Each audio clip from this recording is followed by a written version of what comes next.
Ilang araw matapos magdulot umano ng sunog, masangsang na amoy naman ang inireklamo laban sa mga nagtatanso sa Tondo, Maynila. Panira umano ng tulog ang baho ayon po yan sa ilang residente. At nakatutok si Bea Pinlac.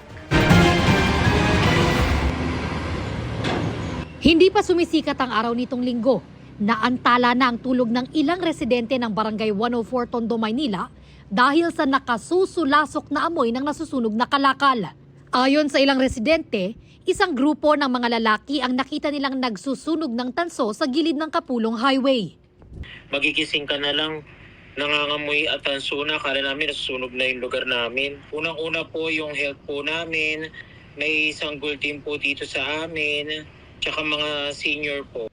Matapos magsunog, ibinebenta umano ng mga lalaki ang tanso sa junk shop.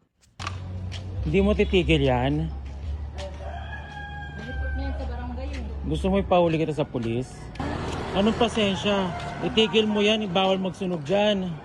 Ayon sa barangay, gabi-gabi silang may nirerespondehang reklamo tungkol sa mga dumarayong grupo ng mga lalaki roon, ang iba, mga minor de edad.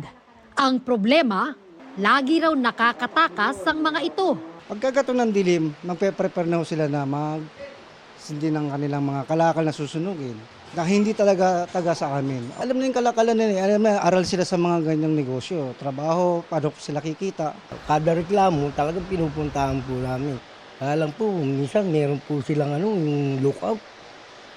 Pag umano po kami, mga nagtatakbuhan na sa kabilang barangay po. Tinutukoy pa ng mga otoridad kung sino-sino ang mga nagsusunog ng tanso.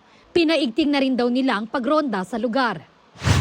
Labag sa Ecological Solid Waste Management Act of 2000 ang open burning o pagsusunog ng basura. Posibleng pagmultahin o makulong ang mahuhuli. Ayon sa DENR, delikado ang open burning ng basura sa kalusugan at nag-aambag din ang usok nito sa global warming. Para sa GMA Integrated News, Bea Pinlac, nakatutok 24 oras.